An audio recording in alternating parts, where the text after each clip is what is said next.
Cameras rolling. Action.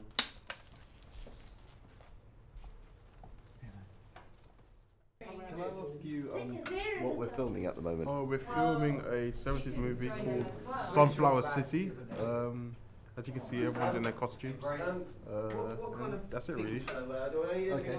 Is this your film? Yeah, this is my film, yeah. Where did you come up with the idea? Basically, I've watched a lot of 70s movies, and I wanted to just kind of put that onto the screen here. So it should be very interesting to see how it comes out. I don't know if it's going to be as good as the movies, but we'll see. How are we looking, director? Are we acting today as well? Yeah, let's see what happens.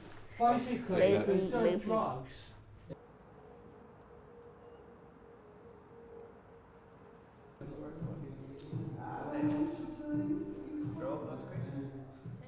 So my title is Family Support Service Manager. So I manage the family support team, and I'm also their psychologist. So I do pre and post bereavement counselling here. So we have monthly themes. So this will go on for the month that we're in currently, and then the next month will be another theme. Yeah. And so we centre our in-house activities together. So the next month we'll do activities centred around that theme of the month.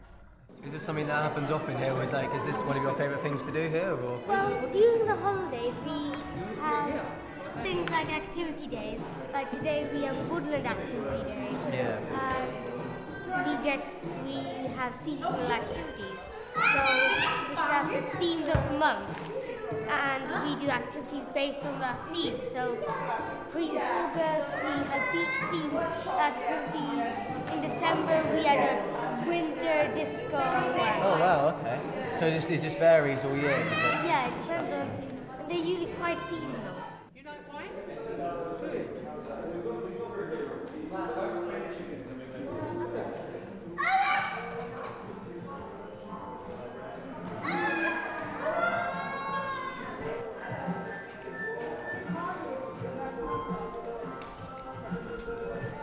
Use your teeth.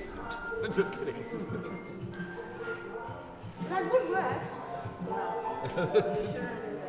If you look at hospitals, it's very centred around acute support, so symptom management, pain control, and we do some symptom management, but it's about living. That's what we're about. So it's about having a break. It's about families getting a break, just kind of living for the moment and making and creating positive memories.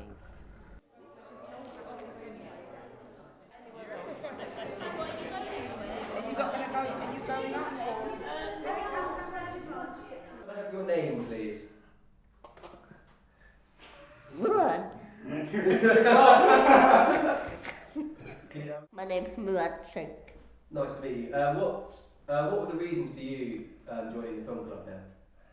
To be honest, the reason I joined film club was because I'm normally at home on my iPad and just computer, television, watching wrestling and playing Xbox, couple of games.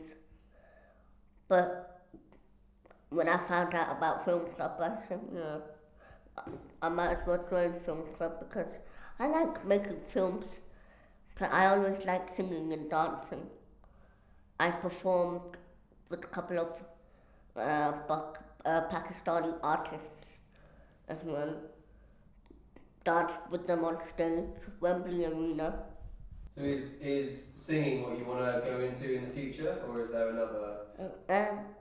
Singing and politics, but singing is my main passion. If you're singing, you're having fun. When I sing, it makes me happy. You don't seem to know I love you, baby. I can love you more than anybody else, I mean. Oh, I can love you more than anybody else, I mean. यानी के सानू तेरे नाल प्यार हो गया साडा दिल बेकरार हो गया. Hey! Thanks very much. Very good. That was lovely. Thank you.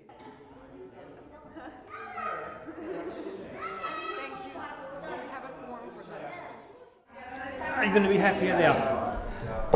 he'll have to move his camera in here and set it up again, won't he? Because you've got it all wrong. He had it all set up for you in the plan. This is my granddaughter, Hope. I'm her granddad. My name's John. She's been with me for about two and a half years under a special guardianship order. She's a happy-go-lucky child. Very, very happy. Yeah, very cheeky. She likes to play to the gallery. She's got a rare metabolic condition called GA1. The official name is glutaric aciduria type 1.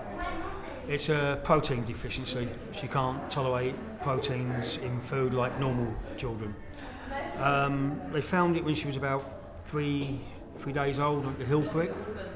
But the problem is she'd already had a metabolic crisis prior to that. So she's got brain damage and she can't walk or talk.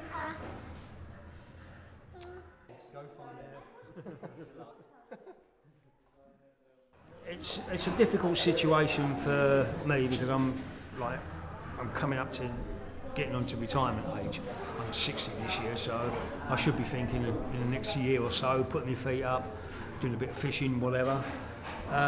This situation has happened and she's been placed with us under a special guardianship order till she's 18. She's 3 at the moment.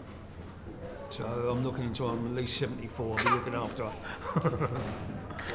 I still think in a couple of years' time we'll be having races in our wheelchairs.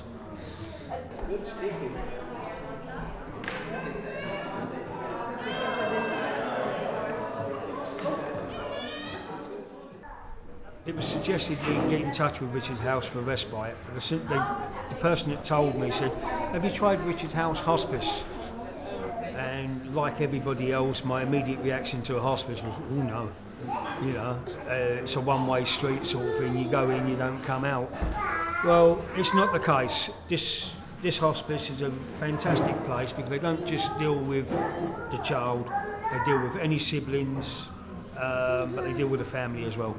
They treat everybody with a lot of respect. So I know, in theory, you go in, you don't come out. And it's always been the mindset. But since I've come here, I've been coming to this one, it's changed my perspective of a hospice. You know, yes, they do end-of-life care and they are very good at that as well. We haven't experienced it, hopefully, touch wood, we never do. But end of the day, they do look after the child, but they also look after the family as well. Because when we come here, we feel as if we've had a break, even though we're with her all the time. We still feel as if we've had a break. Yeah, that's great. And everyone's so smiling. Yeah. Cat's running. Good girl. I'd swap. She's going down. I think so. Are lilies blue? Lilies are blue?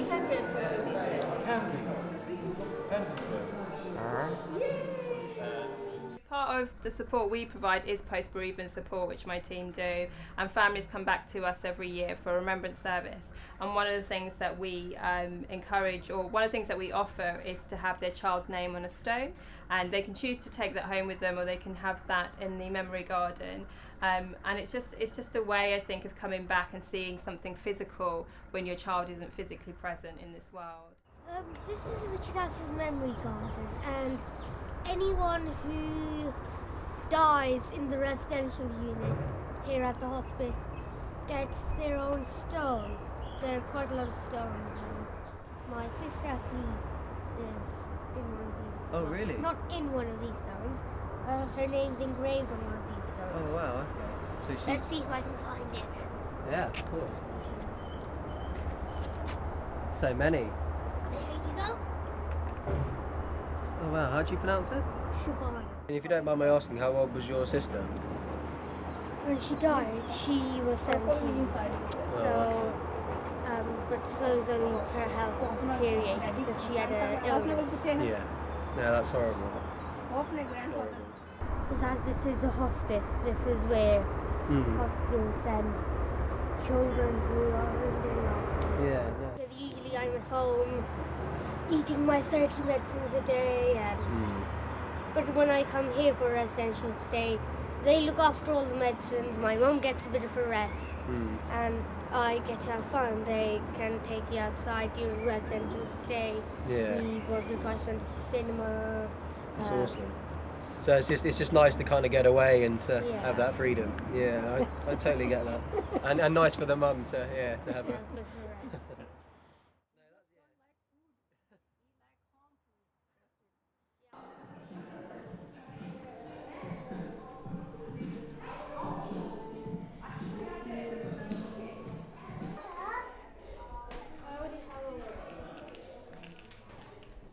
Well, I think you have to agree that when you come here, you see that not all of the children are sitting down and crying. They're just children. So we give them an environment where they get to have fun, play with other children, and forget about their problems for a second.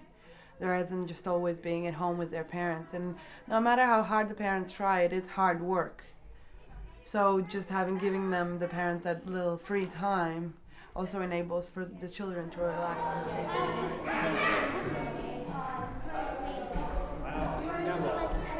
Oh, okay.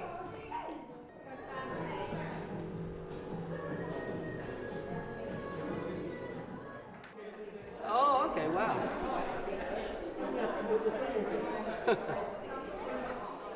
Thank you very much. Thank You say thank you? Thank you. You going to say thank you to the men? Good girl. You're going to blow them a big kiss. You're going to blow them a kiss? No,